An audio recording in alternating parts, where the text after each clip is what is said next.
Olá, meu camarada. A aula de hoje é sobre atendimento em vendas, que é um tema obrigatório dentro de carreiras bancárias.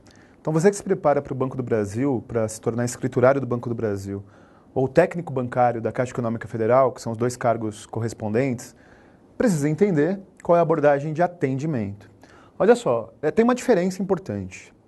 Atendimento tem tanto no edital da Caixa Econômica quanto do Banco do Brasil, porém com uma pequena variação. Muita gente se confunde com atendimento e técnica de vendas.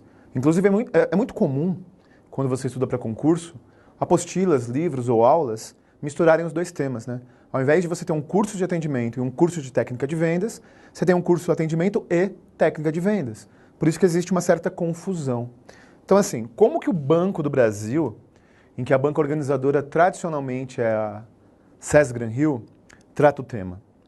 Para a SES Gran Rio, para provas do Banco do Brasil de escriturário, atendimento é um tópico, técnica de vendas é outro. Então são temas separados.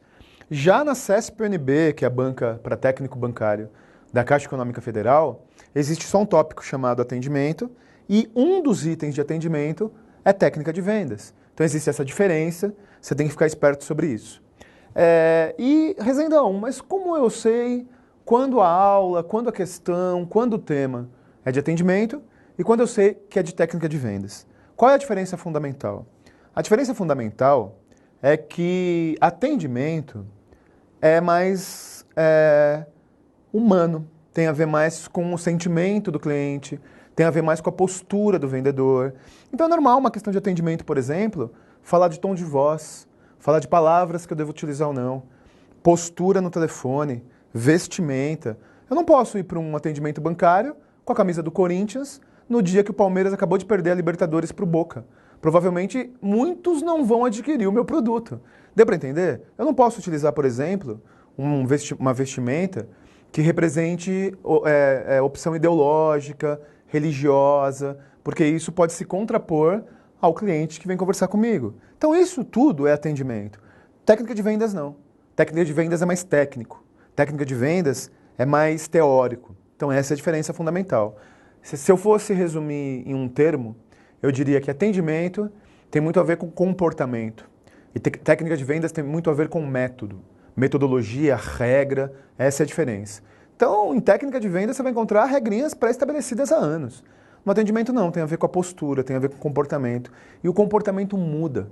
A internet mudou o comportamento das pessoas, né? As pessoas hoje em dia, elas são mais críticas, elas cobram mais, porque inclusive a facilidade de informações pela internet propicia isso. É muito fácil hoje em dia, nós vivemos a sociedade da informação, né? Então é muito fácil hoje em dia você pegar informação sobre um produto, pesquisar se tem reclamação. Você não faz isso? Quando você quer comprar alguma coisa, você pesquisa se tem reclamação, se na internet falam mal. Então, por conta disso, o atendimento ele é mais variável e a técnica de vendas mais fixo.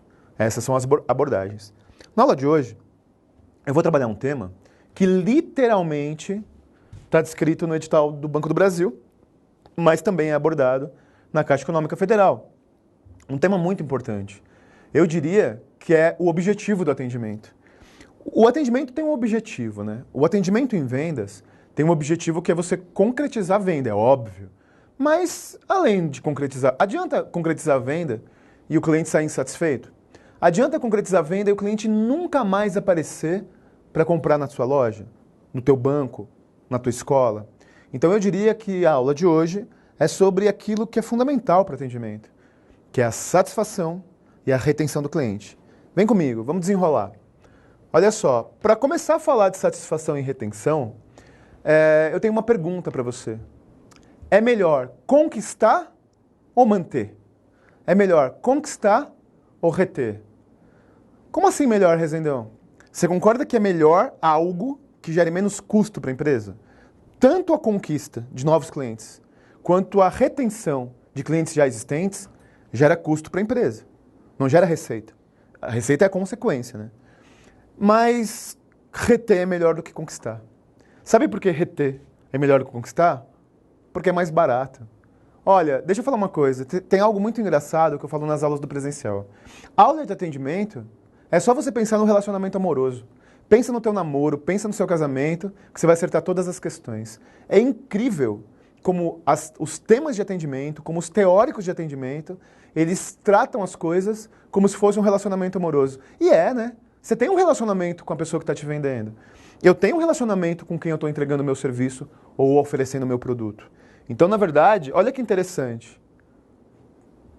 Meu chapa, quando você queria conquistar a gata, você dava chocolate legal, dava flores, levava pra comer em lugares bacanas. Conquistar é caro pra caramba, né? E depois que você conquistou? Aí dá uma caixa de bis. Aí pagam uma esfirra numa rede de esfirras que tem por aí e já era. Não é assim? Então, na verdade, você não dá mais flores toda data. Você não gasta o que você gastava na conquista. Quando você conquistar, você leva em restaurante de gerente executivo. Quando já conquistou e só tem que manter, você, sei lá, compra um pão com mortadela, não é? Então é assim, né? Eu gasto mais para conquistar alguém do que para manter alguém do lado. Eu gasto mais para conquistar novos clientes do que para manter os clientes já existentes. Essa é a regra. Então, na verdade, para começar a falar de retenção e satisfação, saiba disso. O banco tem que conquistar novos clientes, mas é mais importante manter. Vou dar um exemplo. O AlphaCom é o maior curso online para concurso público do Brasil. Né? Nós temos um público variável, que são vocês, que passa de 1 milhão de alunos. A nossa prioridade é manter você, criar relação com você, mas isso não impede conquistar novos alunos, novos clientes. Mas reter é mais vantajoso do que conquistar porque gera menos custo, ok? Dito isso, eu vou trabalhar um tema com você agora, que é um tema de um teórico importante do marketing, de vendas. Eu diria que é o mais importante, é tipo o Darth Vader do negócio. É o Deus do negócio, que é o bom e velho Philip Kotler. E você que estudou marketing na vida treme por isso, né? O Kotler, ele é um teórico que é a referência. Ele é o teórico que é o principal cara dentro do marketing. Então, se você fez qualquer graduação, qualquer faculdade que trava de marketing, venda e tudo mais, você sabe a importância do Kotler. Minha gata estava dizendo que quando ela estudava Kotler, lia aqueles livros, ela ficava com sono e não queria estudar e odiava. Eu vou tentar deixar o Kotler um pouquinho menos chato para você. Então, por que eu estou falando do tal do Kotler? Porque você vai ouvir isso toda hora quando você for estudar marketing, vendas e atendimento. E uma das regras que o Kotler criou é o conceito do valor percebido pelo cliente. Vamos lá. Então, a aula de hoje é sobre satisfação e retenção. E alguém só fica satisfeito quando gera valor percebido pelo cliente. Eu quero começar pela palavra valor. Nós tratamos a palavra valor errado. Sabe por quê? Porque nós tratamos a palavra valor como se fosse preço. Nós temos o costume de falar assim, qual o valor que você pagou pela blusa? Está errado. Qual o preço que você pagou pela blusa? Porque preço é negativo e valor é positivo. Então, tire da sua frente o método errado em dizer que qual o valor que você pagou por alguma coisa. Ah, o valor que eu paguei foi 2 mil, 5 mil, 50 reais. Valor é elemento positivo. Preço é elemento negativo. Então, valor não é preço. E qual é a regra que o Kotler criou? Que só tem valor percebido, eu só percebo que alguma coisa tem valor quando o valor total é maior do que o custo total. Então existe aqui uma subtração.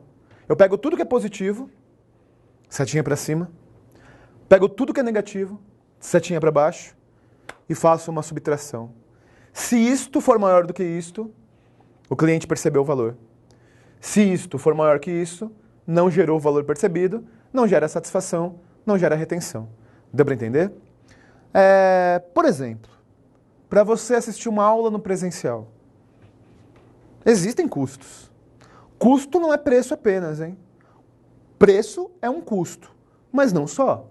Por exemplo, se você assiste uma aula no presencial de São Paulo ou no presencial de Cascavel do AlphaCom, você tem um custo importante, que é o preço do curso. Só que você tem outros custos. Você tem o custo da alimentação, você tem o custo do transporte, você tem o custo do tempo em que você dedica para assistir a aula, você tem o custo do desgaste psicológico, você tem o custo emocional de deixar teu filho, teu marido, tua esposa, tua família para assistir a aula. Então tudo isso é negativo. O cansaço, a fadiga, tudo isso é negativo.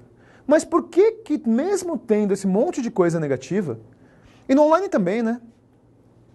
Você tem custos vinculados. Você tem que pagar a internet, você tem que ter um computador, você tem que, se for contratar um curso, pagar pelo curso.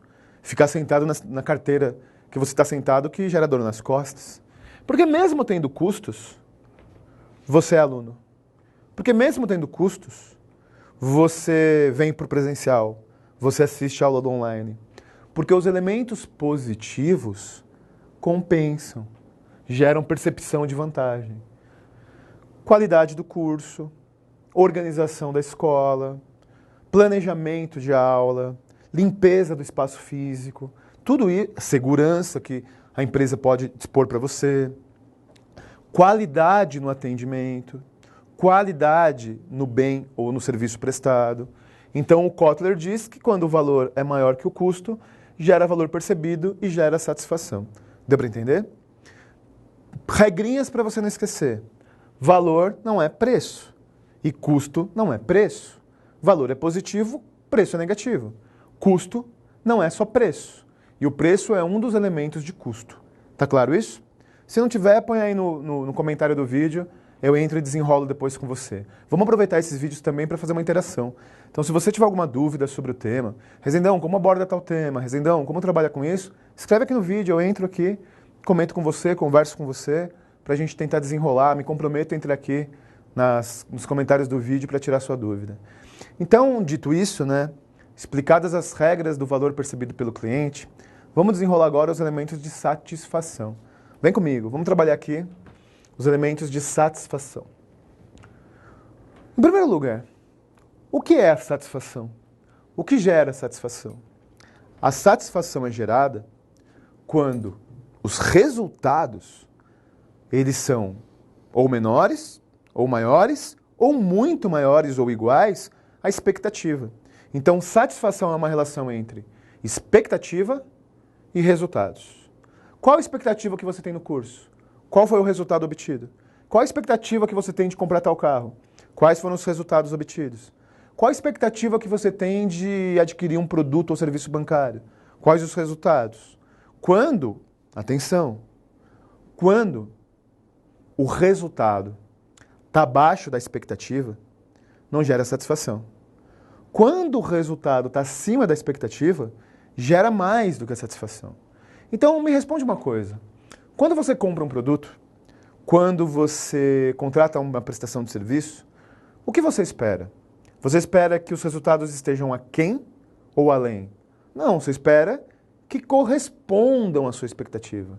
Então, ter satisfação é quando os resultados obtidos correspondem à expectativa. Tem muito aluno que equivocadamente faz a seguinte vinculação. Produtos muito caros podem gerar satisfação, produtos baratos não. Isso não é verdade. Na tua cidade, tem loja de R$ 1,99? Você já entrou em loja de R$ 1,99? Parece imã, né? Você passa na frente e você entra para comprar bugiganga. Você já entrou na loja de R$ 1,99 e pagou um preço bem irrisório, né? R$ 1,99 em qualquer coisa. E aquilo é inútil. Ou seja, você pagou um preço bem pequenininho, só que foi inútil. Ou seja, mesmo que a sua expectativa fosse muito baixa, nem aquela baixa expectativa foi cumprida. E se você compra algo muito caro? Se você compra um carro muito caro, se você se hospeda num hotel muito caro, se você contrata o serviço de um spa muito caro, se você contrata um curso para concurso público, e é um valor significativo, mas tem problema, ele não gera expectativa, aí não tem satisfação. Então a satisfação tem a ver com a expectativa e não com o preço. Vamos pegar o exemplo contrário? Você pagou R$ 1,99 por alguma coisa, valor quase que insignificante. Só que, surpreendentemente, o negócio é legal. Surpreendentemente, você tem uso para aquilo que você não esperava. Aí sim, tem satisfação. Ou se você comprar algo muito caro e mesmo pagando muito, é aquilo que você esperava. Deu para entender? Isso é satisfação. Sabe o que não gera satisfação? Você comprar, por exemplo, aquelas bombas que vendem e que a gente sempre sabe que não vai utilizar, mas sempre compra. Por exemplo, máquina de fazer pão. A minha mãe comprou uma máquina de fazer pão e ela fez pão durante muito tempo, durante uma semana. Pergunta agora onde está, nem ela sabe. Máquina de fazer iogurte. Você usa uma vez na vida. Máquina, aparelho de exercício. eu duvido que você nunca comprou um aparelho de exercício e está encostado. Esteira, aquele negócio que faz puff-puff que vende na TV, que sei lá como chama aquilo. Enfim, máquina de exercício é um exemplo de algo que não gera satisfação, porque você faz uma semana, se cansa, esconde nem para ver, para não querer fazer exercício. Então, olha só, existem clientes que são insatisfeitos, clientes que estão satisfeitos e clientes que estão muito mais do que satisfeitos, gerando grau de encantamento. Os clientes encantados. Esse termo, né, grau de encantamento, ele é muito comum em prova, porque é muito comum no marketing. Então vamos começar pelo insatisfeito? Eu disse para você que a satisfação tem a ver com a relação entre expectativas e resultados. Quando o cliente fica insatisfeito? Quando os resultados estão menores que as expectativas. Quando eu tenho resultados menores que aquilo que eu esperava, eu estou insatisfeito. Qual a sua expectativa em adquirir um curso para concurso público? É você estudar, se preparar e passar na prova. Passar ou não é seu, né? Mas quando você aprende, quando você percebe que a aula ela te ajudou a lembrar das questões na prova, então, na verdade, não gera insatisfação, porque os resultados não estão aquém da sua expectativa. Quando o cliente se encontra satisfeito?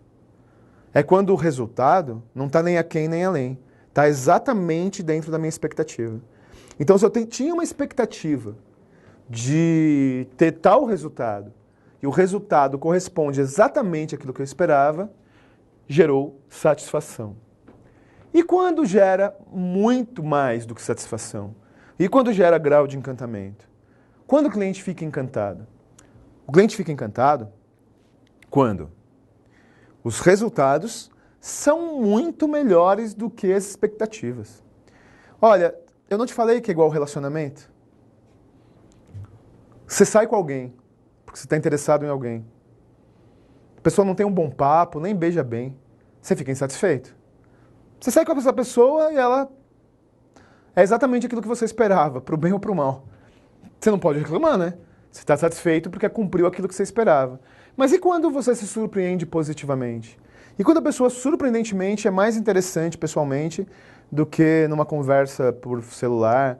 Quando você tem elementos que não esperava positivos, gera grau de encantamento. Então esses são os aspectos da satisfação. O que uma empresa deve buscar? Uma empresa deve buscar... Não, né? Nenhuma empresa deve buscar a insatisfação. Uma empresa deve buscar deixar o cliente satisfeito ou encantado? Encantado. E por que uma empresa deve aumentar os níveis de qualidade, deve aumentar os níveis de excelência para gerar encantamento? Para reter o cliente. Porque o cliente só fica retido quando ele está encantado, não quando ele está satisfeito. Quando o cliente é satisfeito, ele não é fidelizado, ele não fica retido. Agora, quando a empresa entrega um bem ou um serviço muito além do que o cliente esperava, gera retenção. Então é daqui que eu vou para a retenção. Vamos lá, vem comigo. Olha só, o que significa a retenção? Que é gerada pelo encantamento, pela satisfação permanente, inclusive sendo superada. A retenção, ela gera recorrência. E a retenção gera lucratividade permanente. Quando você é retido, quando você faz aquisições futuras e compras futuras, nesse caso, você gera lucratividade porque você se dispõe a comprar novamente. Então a retenção é você que compra um curso do Alfa, gosta, não consegue passar num concurso, vai lá e compra outro curso, continua estudando e compra outro curso e você é retido na empresa. Você gera relação permanente de lucratividade com a empresa. Então olha como as coisas elas se combinam. Olha como as coisas têm uma relação de causa e efeito. Eu disse a você que, segundo Kotler, você precisa gerar valor percebido pelo cliente. Elementos positivos devem ser maiores do que elementos negativos. Valores devem ser maiores do que custos. Quando valores são maiores do que custos, as expectativas são atendidas, ou inclusive superadas. Ou o cliente fica satisfeito, ou melhor do que isso. Ele fica encantado, ele fica mais do que satisfeito. E quando o cliente fica satisfeito ou encantado, a empresa consegue reter ele. Retendo ele, ele compra novamente. Comprando novamente, a relação de lucratividade, ela se dá no futuro. E aí eu posso avançar para o que é a cerejinha do bolo, para que é o objetivo de toda empresa, que é a fidelização. Você é fiel a alguma marca? Você é fiel a algum restaurante? Você é fiel a alguma empresa? Você é fiel a algum cursinho para concurso público? Quando você é fiel, quando você se fideliza a uma marca, você se dispõe a pagar mais por ela. Você se dispõe a percorrer caminhos maiores por ela. Um aluno comentou comigo, numa turma de carreiras bancárias do presencial, em que ele morou no Canadá. E no Canadá ele conheceu uma rede de fast food de frango. E aí ele conheceu no Canadá, adorou, viciou lá no frango frito. E ele chegou aqui, ele mora numa cidade próxima de São Paulo chamada Osasco, conhecida como Oz. E Osasco não tinha essa rede de fast food. E ele era tão fidelizado, ele gostava tanto dessa rede, que ele percorria 40 quilômetros para vir no bairro de São Paulo para comprar frango nesse fast food. Então, quando você é fidelizado, você até paga mais, você até percorre caminhos maiores, você até se propõe a ter uma relação de menor vantagem de preço, mas você é fiel àquela marca. E todo mundo tem um grau de fidelização, seja o Alphacom, seja restaurante, seja marca de roupa, seja empresas de tecnologia. Tem gente, por exemplo, videogame é engraçado, né? Por exemplo, brincam que são os sonistas ou os boxistas. Quem joga PlayStation ou quem joga Xbox. Isso é fidelização. Ou quem joga Windows Eleven ou quem joga o FIFA. Então é fidelização. Ou quem joga GTA ou quem joga Fórmula 1 Manager. Então, na verdade, quando você é fidelizado, você até paga mais, você até percorre maiores caminhos e isso é o ideal. Deu para entender? Vou começar aqui o encerramento com uma das metodologias de atendimento mais antigas da história, que é o modelo AIDA, desenvolvido por Lewis em 97. Pois ainda, mas 97 faz pouco tempo, né? Em 1897. Então, há mais de 100 anos, esse senhor que hoje é um espírito, ou não, né? Ele desenvolveu o modelo AIDA. E eu não te falei no começo da aula que é bom mesmo, viu? Isso não é elemento lúdico, não. É bom você pensar no relacionamento para acertar a questão de atendimento. AIDA é exatamente o que acontece quando você começa a sair com alguém, quando você começa a gostar de alguém. É impressionante. Você sabe que eu estava numa aula, aqui você já tem aqui, né, a receita do bolo, você tem aí no material. Eu estava numa aula do presencial, às vezes na aula alguns alunos fazem um comentário que eu, sinceramente, acho que mereceria o prêmio Nobel, ou Oscar, ou alguma coisa parecida. Olha um aluno que comentou. Eu falei assim na aula. Eu falei, pessoal, o modelo AIDA de atendimento, ele tem a ver com você começar a sair com alguém. São os mesmos passos que levam você a começar a sair com alguém. Aí o aluno falou, eu já sei, Rezendão. Aí eu falei, qual é a primeira coisa? Eu esperava que eles dissessem chamar atenção, né? A primeira coisa para você começar a sair com alguém é a pessoa te chamar atenção. Ninguém sai com alguém que não chama atenção. Não, você não chama minha atenção, você não gerou a mínima atenção em mim. Então você não sai com a pessoa. Então eu falei do AIDA, mas eu não tinha falado das palavras. Aí eu perguntei para os alunos, qual é a primeira coisa para você sair com alguém? É necessário? Aí o aluno levantou a mão. Eu esperava que ele dissesse isso. Ele falou, professor, adicionar. Pô, como assim adicionar? Professor, tem que adicionar a gata no Facebook. Eu falei, tá bom. E aí eu fui desenrolando, né? Depois que alguém te chama a atenção, tem que gerar interesse. Quando o produto chama atenção, através de divulgação, ele tem que gerar um interesse. Já aconteceu com você alguém te chamar atenção porque é bonito, porque você acha no primeiro momento em que pode rolar alguma coisa, e quando você começa a conversar não rola? Quando você começa a trocar ideia é uma desgraça? Ou seja, de nada adianta chamar atenção. Para você concretizar a venda, chamar a atenção de alguma coisa tem que gerar interesse. Você tem que estar interessado.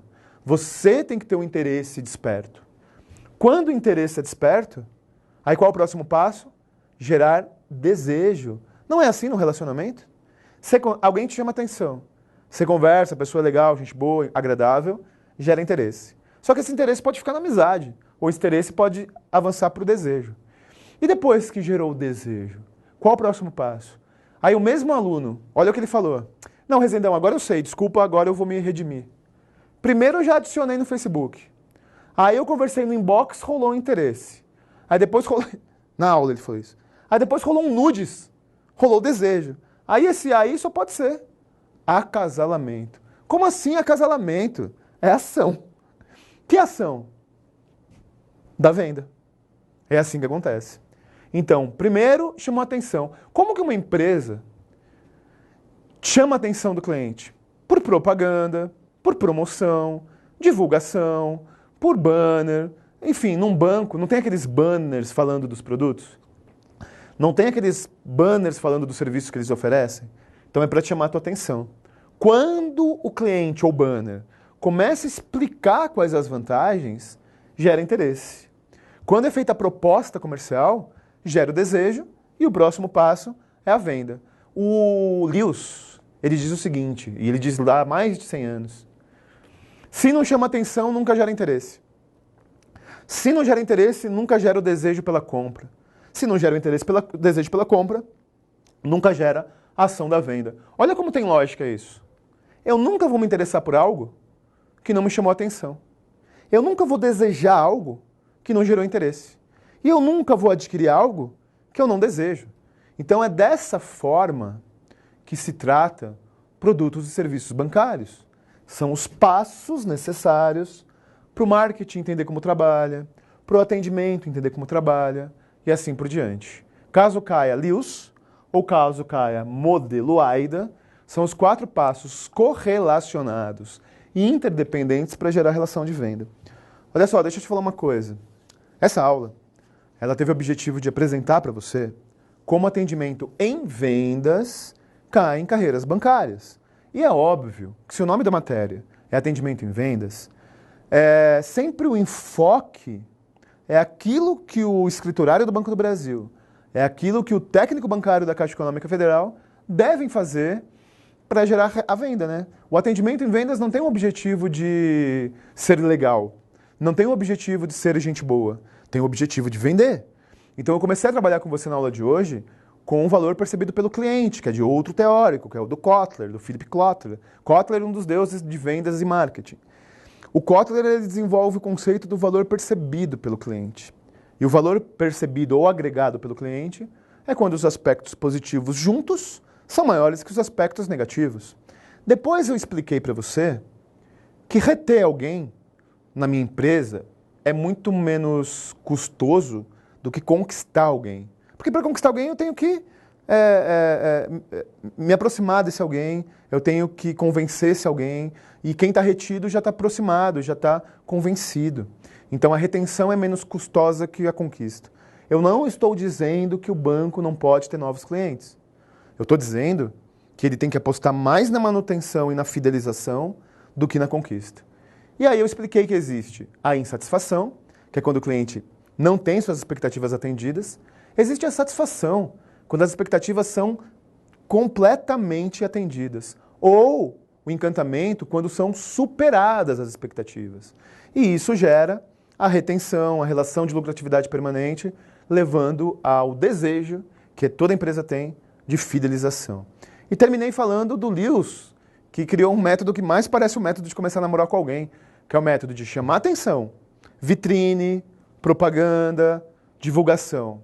Depois que chamou atenção, depois que eu parei e olhei, por que as vitrines de shopping são tão bem feitas? Por que as vitrines de shopping são tão bem estruturadas?